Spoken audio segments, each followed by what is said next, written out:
Your winery? My name's Julian Langworthy. I'm the senior winemaker and general manager for Napstein Winery and Brewery in the Clare Valley.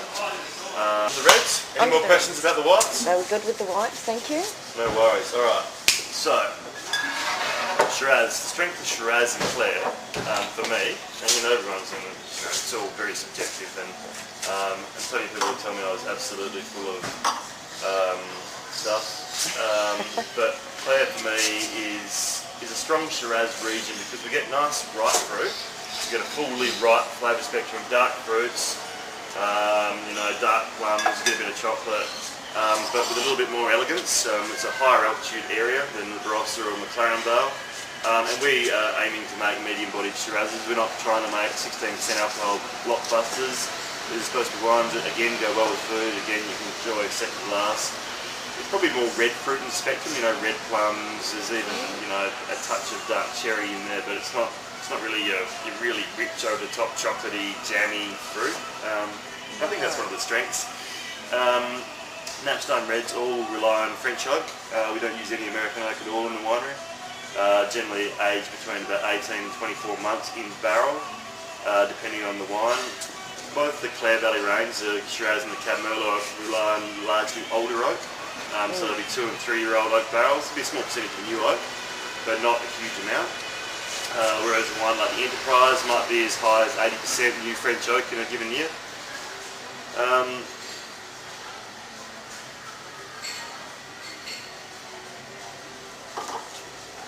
The thing I like about this wine is it's an open, sort of honest red that it's quite dry. It's not exactly a particularly lusciously jammy wine. But in that regard, it really does work quite well. This is a great sort of pasta wine. I enjoy it with range of foods generally. It's only just been released. It's been in bottle for about a month, and so we've only made quite small amounts in 2007 vintage.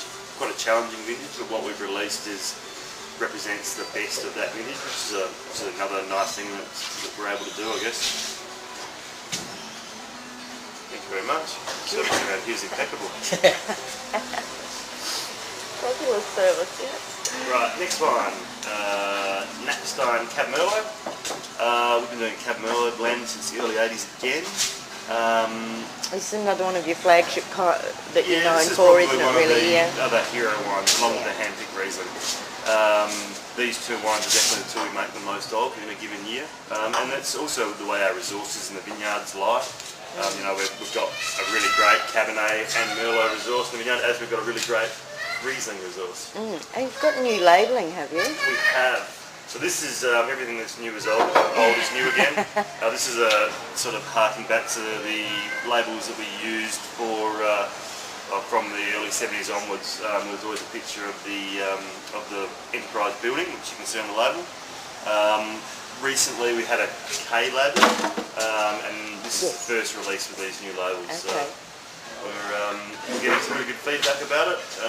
They're quite stylised, but at the same time, have a touch of heritage about them. Yes. This is always say. Great wine. So it's a 70-30 Cabernet Merlot blend. I suppose what we're sort of saying there is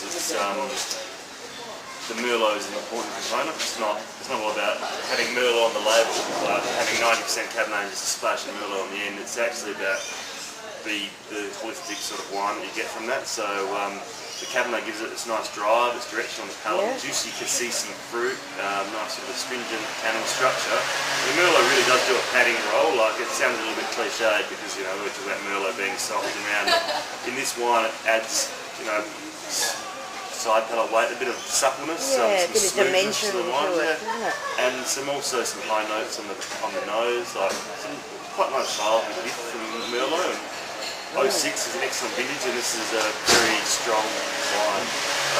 Best red wine of the Clare Wine Show, the only wine show we enter for the year, so it's always nice to have a win on the one show you enter for the year. Yeah, very drinkable, that.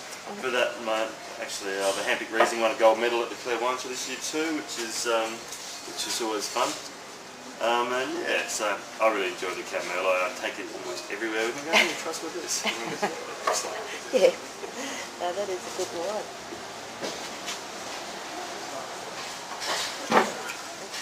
And the last of our wines to try today is the Enterprise Cabernet.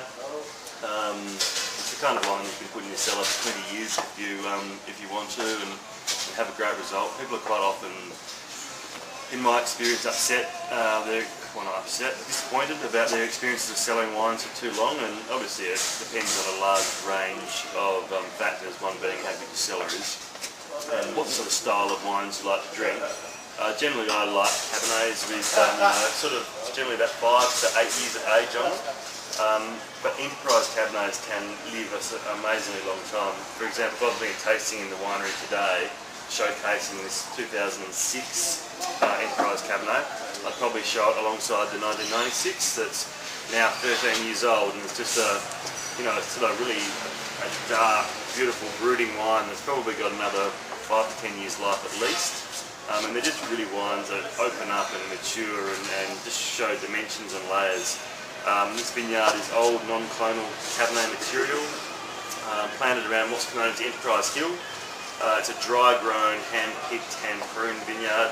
No expense is spared on this. It's about 12 acres. We get about 12 tonnes a year, which is an amazingly tiny amount of fruit.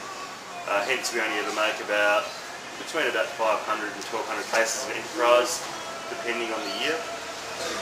Only released in spectacularly good years.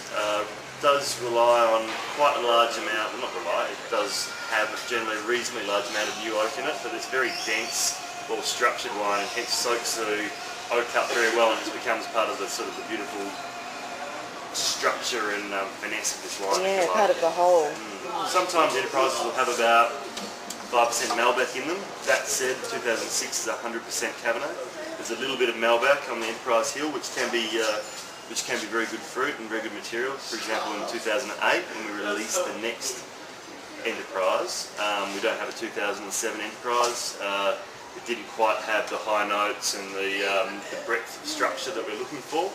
The 2007 Enterprise has gone into 2007 Cab Merlot to make that a stronger, more excellent wine, and we'll move straight on 2008. It might mean we stock out of the Enterprise for a little while, but with these kind of wines, they need to be all they can be. So there's no reason in releasing a wine that's a half-assed attempt, if you like.